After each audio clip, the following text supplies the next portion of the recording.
Olá, meus queridos alunos do nosso curso Panorama Bíblico. Estamos dando início a mais uma aula do nosso curso e hoje o nosso tema vai ser os profetas menores. Nós estamos estudando sobre o cânon da Bíblia. Estamos dando para você uma panorâmica dos livros que formam o cânon do Antigo Testamento. Nós já vimos como que o cânon foi formado, né? Esse processo através do qual os livros foram considerados inspirados. E nós estamos vendo agora o cânon inspirado do Antigo Testamento. Já falamos sobre os livros do Pentateuco, sobre livros históricos, sobre os livros de sabedoria, os sapienciais, e também sobre os profetas maiores. Agora vamos fazer um apanhado dos profetas menores. São 12 livros e eles são chamados de profetas menores, não é porque eles são de menor importância, mas porque a sua profecia foi de uma extensão, o alcance profético foi de uma extensão menor do que a dos profetas maiores e o conteúdo dos seus livros também é reduzido. Esse é o motivo pelo qual foi dado a eles o nome de profetas menores. Lembrando que esse título, profetas maiores e menores, não é original da Bíblia, né? Foi dado pelos pais da igreja muitos anos depois que o cânon já estava fechado. Vamos começar o nosso estudo de hoje com o livro de Oséias. Oséias escreveu no 8º século a.C., segundo as datas dos reinados dos reis que são mencionados no capítulo 1, versículo 1 do livro de Oséias. Então, tomando por base o reinado desses reis, calcula-se que o tempo em que Oséias profetizou foi por volta do ano 8º a.C. Século 8, né, antes de Cristo, desculpe. Século 8 a.C. Oséias ele profetizou durante a mesma época do trabalho de Amós. Isso pode ser confirmado em Amós capítulo 1, versículo 1, mas também ele profetizou no mesmo período que Isaías. Isso também fica claro no capítulo 1, versículo 1 do livro de Isaías. E também foi contemporâneo de Miqueias. Ele fala sobre o povo que se achava bom e próspero, mas estava se apodrecendo por causa da idolatria, por causa da imoralidade e por causa da injustiça. Desses quadros, Amós e Oséias profetizaram principalmente para Israel. Então, dos 4 profetas que nós citamos aqui, os que profetizaram especificamente para Israel foram Amós e Oséias. Já Isaías e Miqueias pregaram mais para Judá. Oséias viveu nos últimos dias do reino de Israel, certo? Então foi bem no final da existência do reino de Israel. Devido a séculos de pecados, o povo estava chegando ao fim. A infidelidade espiritual do povo é comparada ao pecado de adultério. E isso é muito interessante no livro de Oséias. Se você quiser conhecer mais esse período da história, você pode ler 2 Reis capítulo 14 até o 17 e também 2 Crônicas do capítulo 26 ao capítulo 29. O livro de Oséias talvez seja mais do que qualquer outro livro do Velho Testamento aquele que expõe o coração de Deus. É interessante como que nós podemos perceber no livro de Oséias a transparência com que Deus demonstra o seu amor pelo seu povo. Oséias vive no próprio casamento o que Deus estava passando em relação a Israel. Os primeiros 3 capítulos descrevem a vida de Oséias. Ele se casa com uma mulher que ele amava, evidentemente, mas a mulher dele se torna adúltera.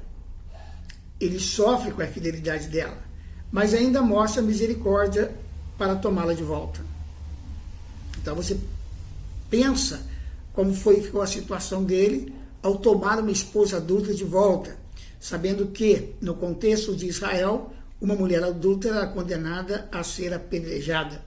Mas Oséias, em vez de condenar a sua esposa, ele a toma de volta. Assim Deus viu a sua noiva, o povo de Israel, se envolvendo com outros deuses, ou seja, cometendo adultério espiritual. Mesmo depois de tudo que Israel havia feito, Deus teria, pela graça e misericórdia, reconciliado-se com sua esposa adúltera e estabelecer com ela uma nova aliança. Então, o livro de Oséias, ele basicamente nos mostra isso, né? Como que um Deus amoroso toma de volta para si a sua esposa infiel, que é o povo de Israel. O povo se entregou à idolatria, à feitiçaria e tantos pecados, né? Cometendo contra Deus o adultério espiritual. Mas Deus, né? Assim como Oséias, toma a sua esposa de volta e cuida dela, apesar do gravíssimo crime que ela cometeu contra ele. O livro de Joel, também um pequeno livro, e o que sabemos sobre Joel vem do próprio livro. Estudiosos sugerem várias datas, mas reconhecem que as evidências não são conclusivas. Alguns sugerem uma data no século 9 a.C. Outros colocam o livro depois do cativeiro, no século 6 ou 5 a.C. O nome Joel significa Iavé é Deus. Ele era filho de Petuel, também desconhecido fora deste livro.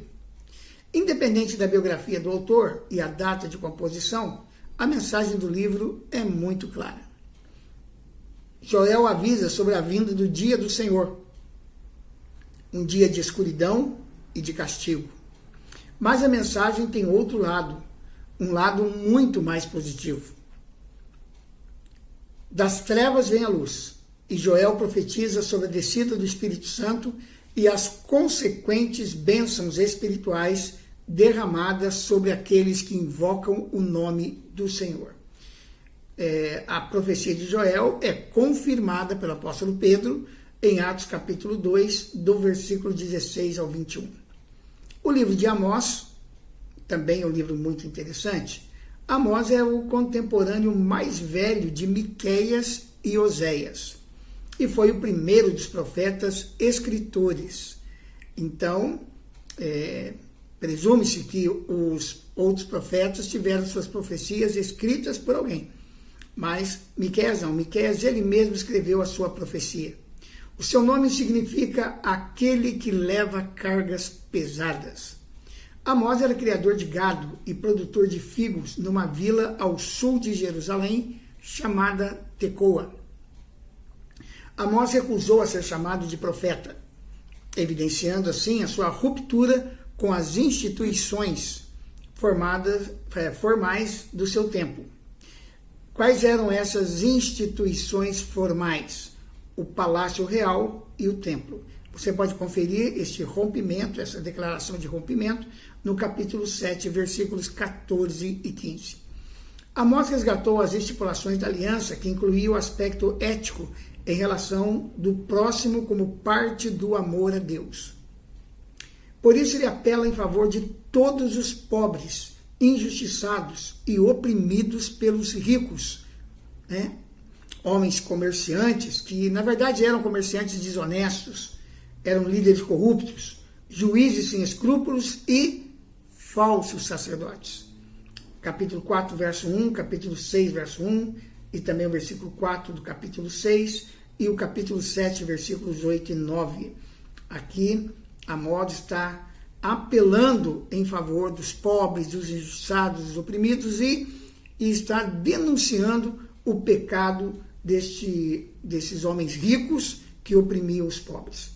Amós fornece diretivas essenciais para a ação social da igreja na comunidade onde ela está inserida. Então é um livro muito útil para nós meditarmos, refletirmos e pensarmos na possibilidade de desenvolver um trabalho social através da igreja para abençoar a comunidade da qual ela faz parte.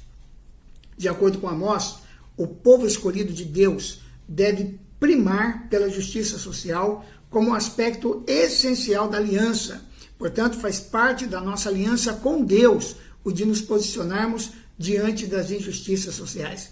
E muitas vezes nós ouvimos cristãos dizerem, não podemos nos envolver com política, com essas coisas do mundo. No entanto, Amós está nos alertando para que, se temos uma aliança com Deus, parte dessa aliança, do cumprimento dessa aliança, é assumirmos uma posição diante das injustiças sociais. Sermos boca profética de Deus e, mais do que isso, termos ações proféticas que realmente cooperem para que essas situações mudem na comunidade na qual estamos inseridos como igreja. O profeta clama por justiça a partir de seu elevado senso ético da aliança de Javé com o seu povo, que passava pelo amor ao próximo. Para Amós, a injustiça social era reflexo da falta de importância que os israelitas deram às estipulações da aliança. Não amavam a Deus em primeiro lugar. Então você veja que o profeta nos mostra que quando nós não temos um compromisso com a obra social, nós estamos mostrando claramente que não amamos a Deus. O próprio Senhor Jesus disse que quando nós fazemos o bem para um dos pequeninos, nós estamos fazendo para ele. Se lemos o sermão profético no capítulo 25 de Mateus, também vamos ficar surpresos de ver como que Jesus se identifica com a situação do pobre, do necessitado, daquele que clama por ajuda na sua necessidade. Os crimes contra a humanidade que foram condenados em todas as nações eram pecados contra o próprio Criador de todos os seres humanos. Portanto, a mensagem do livro de Amós nos conclama a assumirmos um compromisso com o nosso próximo. Obadias é um livro muito curto, é o mais curto do Antigo Testamento. Ele possui apenas 21 versículos. A biografia de Obadias ainda é um tema discutido entre os estudiosos, pois quase nada se sabe sobre o profeta. A tradição judaica de que o autor do livro foi o mordomo do rei Acabe não se apoia em nenhuma evidência ou confirmação histórica. Mas o Talmud, na sua parte chamada Sanedrim 39b, e também 1 Reis 18, 3 a 16, certo? Não existe realmente nenhuma evidência ou confirmação histórica, porém, alguns estudiosos defendem a ideia de Obadias ter sido o mordomo do rei Acabe. O assunto principal do livro de Obadias é a sua reação diante do crime e oportunismo de Edom para com Judá, seu irmão. Os crimes descritos por Obadias podem ser situados em dois períodos, entre 850 a.C. e 400 a.C. Os filisteus e árabes invadem Jerusalém por volta de 844 a.C., no reinado de Jeorão, segundo o livro de 2 Reis, 8, 16 a 20, e 2 Crônicas 21, 16 e 17.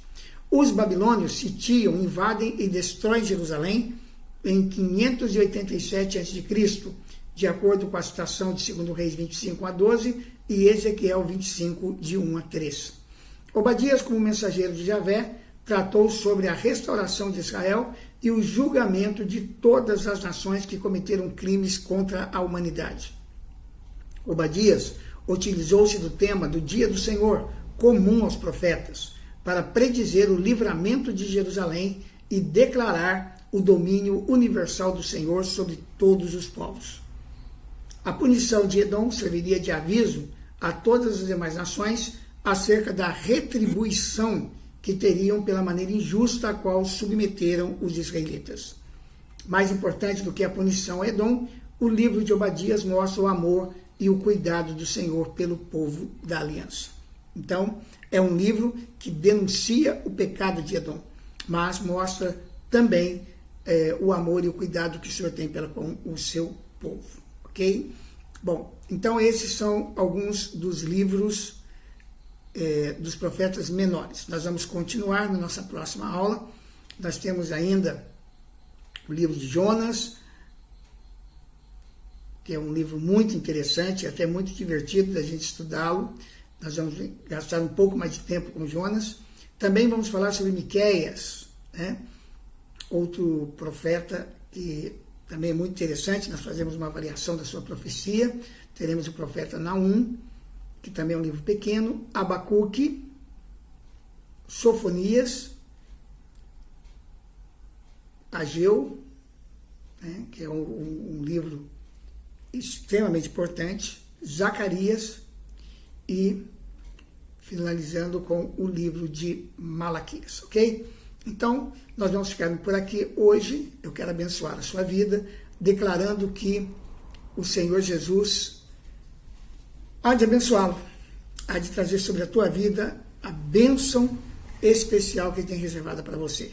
Que Deus o guarde, que Deus o proteja. E, por favor, ao terminar o vídeo, não esqueça de dar um like no nosso canal, de inscrever-se se você realmente gostou e quer conferir os demais vídeos que nós temos. Temos muitos cursos, palestras, seminários que estão expostos no canal. E vem coisa nova por aí, certo? Estamos prestes a compartilhar no canal o Seminário de Guerra Espiritual, que hoje é um livro que nós lançamos. Vamos falar sobre o livro também no nosso programa, ok? Logo, logo vem aí Guerra Espiritual. É um dos programas que vamos desenvolver aqui também no canal Palavra Viva, tá certo? Um grande abraço a você, meu querido, e estaremos de volta com a segunda parte desta aula sobre os profetas menores.